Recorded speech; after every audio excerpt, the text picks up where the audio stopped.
செல்லும் வரை துப்பார்க்கு துப்பாய தூவும் மழை நினைத்தால் முடிப்போம் மாறும் நிறை வகை வகை வாகை வெற்றி தமிழ் வாகை யானை யானை யானை இது இரட்டை போர் யானை வகை வகை வாகை வெற்றி தமிழ் வாகை யானை யானை யானை இது இரட்டை போர் யானை. என் நெஞ்சில் குடியிருக்கும் தோழர்களே, பிறப்புக்கும் எல்லா உயிர்க்கும்னு சொன்ன ஆதியோன் திருவள்ளுவருடைய வழியில நம்முடைய தமிழக வெற்றி கழகத்தின் கொள்கை தலைவர்களா பகுத்தறிவு பகலவன் தந்தை பெரியாரையும், பார்போற்றும் பெருந்தலைவர் காமராஜரையும், அரசியல் சட்ட மாமேதை டாக்டர் அம்பேத்கரையும், வீர தமிழ் மங்கை வேலு நாச்சியாரையும், மக்கள் சேவகர் அஞ்சலை அம்மாளையும் நம்முடைய அரசியல் வழிகாட்டிகளா ஏற்று சாதி மத பாலின பாகுபாடு இல்லாத சமத்துவ சமுதாயத்தை உண்டாக்க மதச்சார்பற்ற சமூக நீதி கொள்கைகள், அதாவது செக்யூலர் சோஷியல் ஜஸ்டிஸ் ஐடியாலஜிஸோட நம்ம தமிழக வெற்றி கழகத்தின் வழியா உங்களுக்காக உழைக்கணும்னு நான் வரேன்.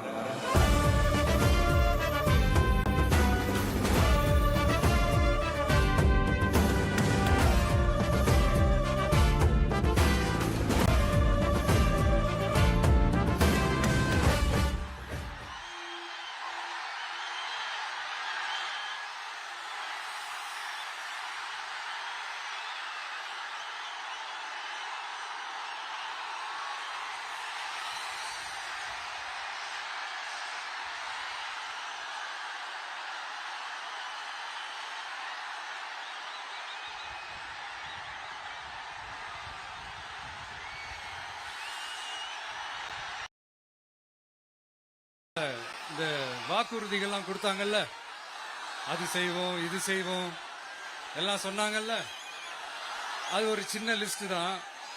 அதை ஃபர்ஸ்ட் பார்த்துடலாம்.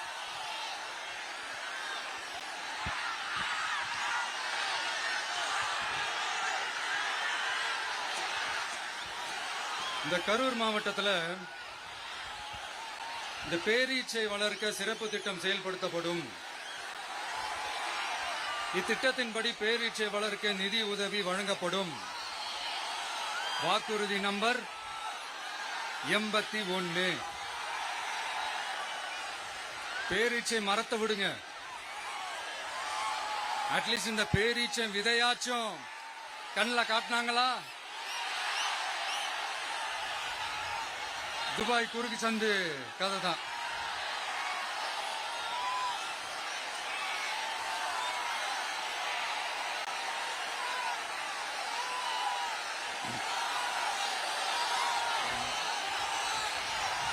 போறீங்களா? அடுத்து இன்னொரு வாக்குறுதி இருக்கு. கரூர் விமான நிலையம் அமைக்க நடவடிக்கை எடுக்கப்படும்னு வாக்குறுதி நம்பர் 448. ஆட்சியே முடிய போகுது. 4.5 வருஷம் முடிஞ்சிருச்சு. இப்ப போய் ஒன்றிய அரசு கிட்ட அமைச்சர் போய் கோரிக்கை வைக்கிறாரு. என்னன்னு? ஏர்போர்ட் கட்டணும். ஐயா அமைச்சரே, இதுதான் உங்க டக்கா?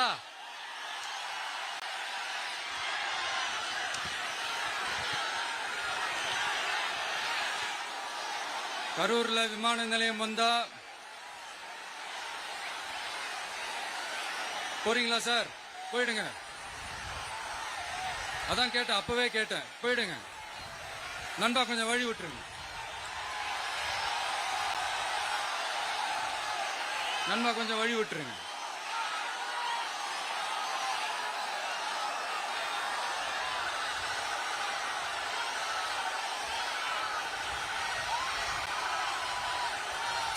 கொஞ்சம் கொஞ்சம் வழி விட்டுருங்க.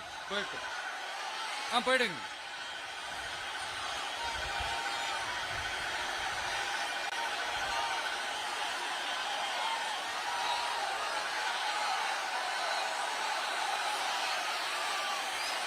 Super super super.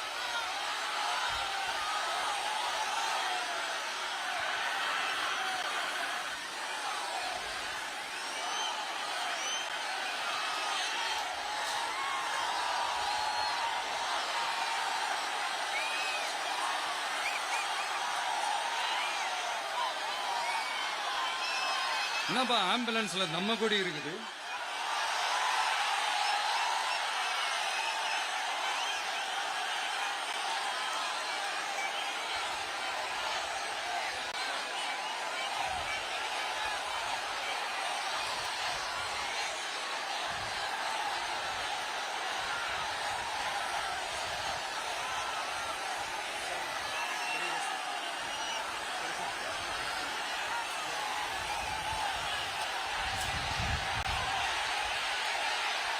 என்னாச்சு? பா தண்ணி கொடுங்கப்பா, தண்ணி பாட்டில் கொடு, தண்ணி பாட்டில் கொடு.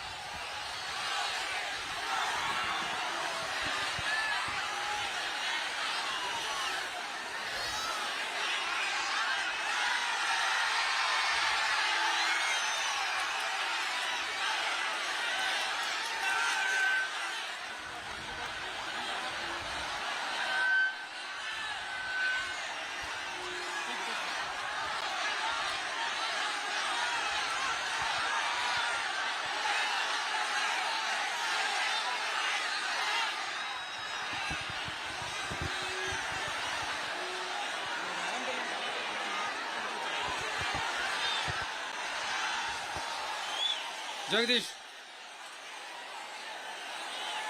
இங்க உடனே ஒரு ஆம்புலன்ஸ் கூப்பிட்டுருப்பா.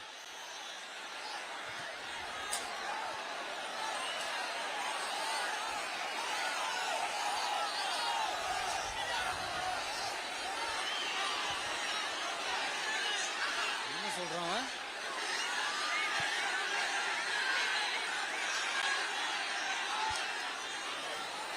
क्राउड वॉश हो गया सर, 5 मिनट थोड़ा स्पीच होल्ड करिए। Mic check, mic check, mic check.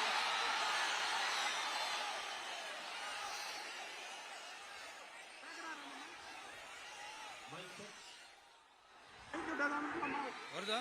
எப்படி போறது?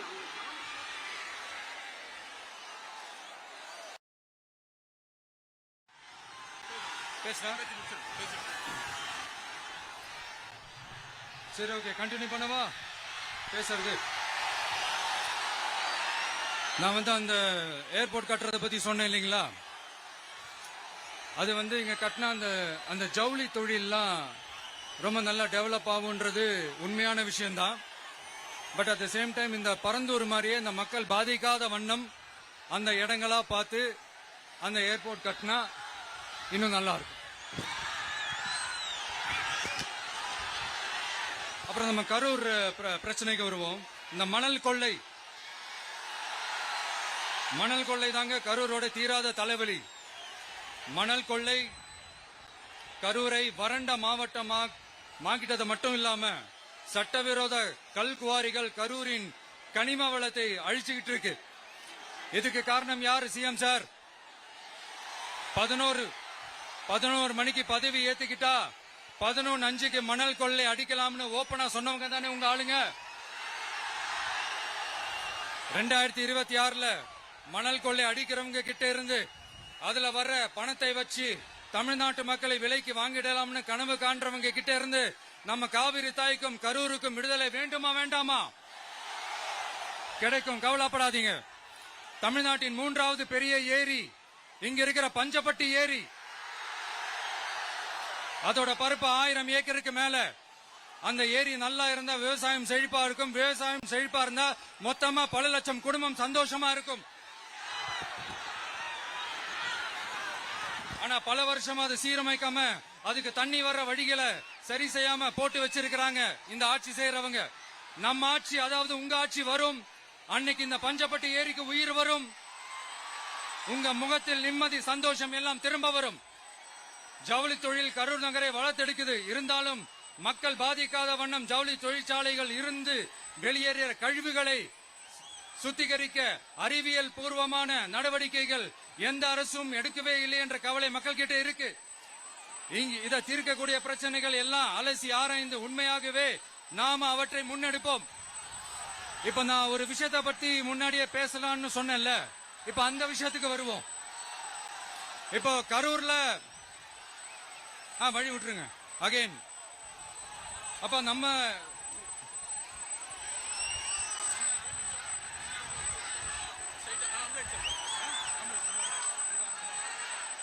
ambulance.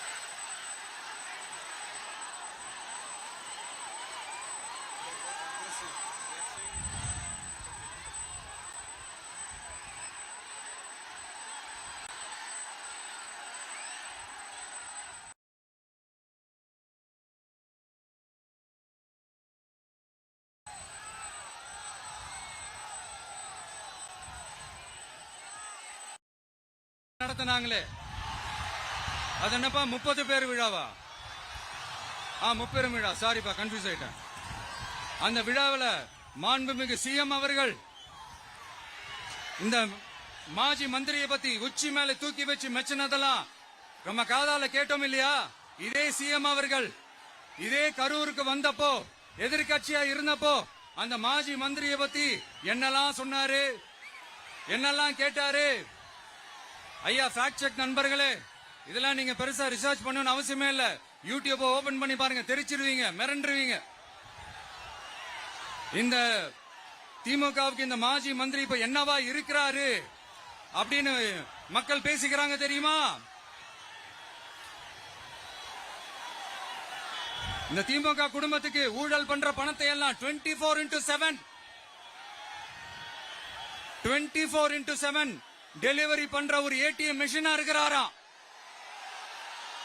அப்படின்னு நான் சொல்லுங்க, ஊருக்குள்ள பேசிக்கிறாங்க.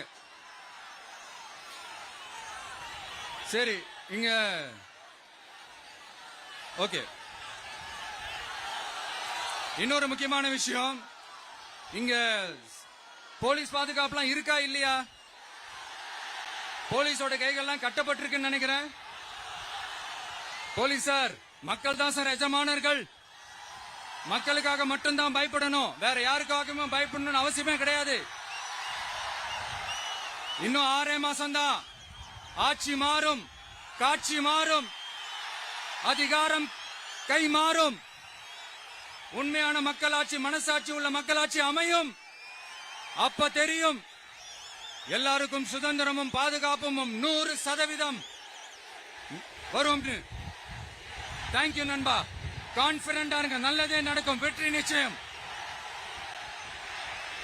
அஷ்மிகா 9 வயசு ஒரு பொண்ணு காணுமா, நீங்களே நம்ம தோழர்கிட்ட சொல்லி கண்டுபிடிச்சு கொடுக்க சொல்லிருங்க. அஷ்மிகா 9 வயசுல ஒரு பொண்ணு காணுமா? தம்பிகளா கொஞ்சம் தேடி கண்டுபிடிச்சு கொடுத்துருங்க. அஷ்மிகா